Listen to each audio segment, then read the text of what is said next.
सदस्यहरू राष्ट्रिय प्रजातन्त्र पार्टी संसदीय दलको तर्फबाट माननीय खुशबु ओलीले बोल्नको लागि समय माग गर्नुभएको छ। म उहाँलाई समय दिन्छु। मान्य सदस्यले रोस्टमको प्रयोग गर्न सक्नुहुनेछ। सम्माननीय सभामुख महोदय, सरकारले आफ्नो मधुमास पनि पूरा गर्न नपाउँदै एक होनहार 25 वर्षीय युवाले आत्मदहको प्रयास गर्न विवश भए। यो एउटा व्यक्तिको पीडा मात्र होइन, यो सरकारप्रति जनतामा बढ्दो निराशा, असुरक्षा र भरोसाको सङ्कटको भयावह सङ्केत हो। उहाँ हाम्रो बीचमा रहनु भएन भन्ने दुःखद समाचार प्राप्त भएको छ। उहाँको दिवंगत आत्माप्रति हार्दिक श्रद्धाञ्जली अर्पण गर्दछु। साथै शोक सन्तप्त परिवारजनप्रति गहिरो संवेदना व्यक्त गर्दै यस दुःखद घडीमा धैर्य धारण गर्ने शक्ति प्राप्त होस् भन्ने कामना गर्दछु।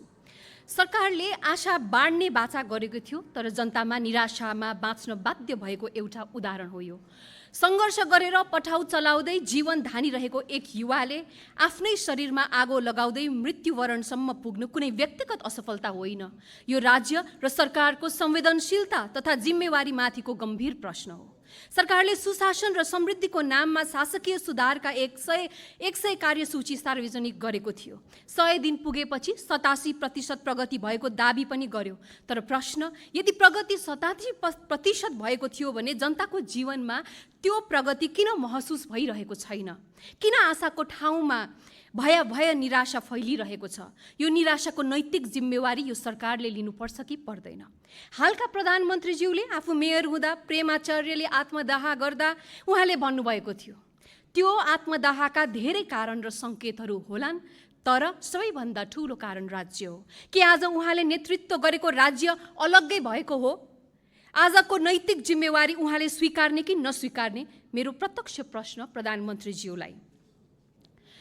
गणेश नेपालीको जीवनलाई नबुझेकाहरूले पनि आज उहाँको मृत्युलाई मानसिक स्वास्थ्यमा सीमित गर्ने दुष्प्रयास गरिरहेका छन्।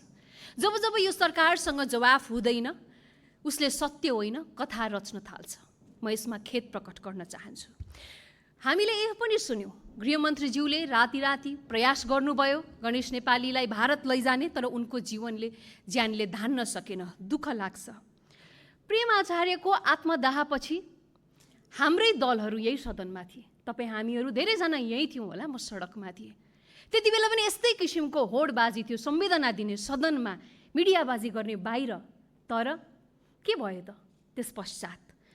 हामीले एउटा कुरा पनि आज बहस गरेनौँ कि यो देशमा जलन पीडितहरूको लागि बर्न हस्पिटल चाहिएको छ भनेर। आजको बहस त्यसमा केन्द्रित हुनु पर्थ्यो। यहाँहरू पुराना दलहरूले पनि आज मलाई अचम्म लागिरहेको छ, तपाईँ हाम्रै दलहरू थियो, तर प्रेम आचार्यको आत्मदाहपछि के तपाईँहरूले पहल गर्नुभयो त बर्न हस्पिटल बनाउनको लागि? आज म गृहमन्त्रीज्यू यहीँ हुनुहुन्छ, क्षतिपूर्ति होइन गृहमन्त्रीज्यू, यसपटक बर्न अस्पताल, जलन पीडितहरूको अस्पतालको लागि सरकारसँग सिधै पहल कदमी गरिदिनुहोस्। एक्युप डक्टर्सहरू, एक्युप टेक्नोलोजिजहरू हामीलाई चाहिएको छ। आउने दिनका बहसहरू हामी यसमा केन्द्रित गरौँ भनेर म निवेदन गर्न चाहन्छु।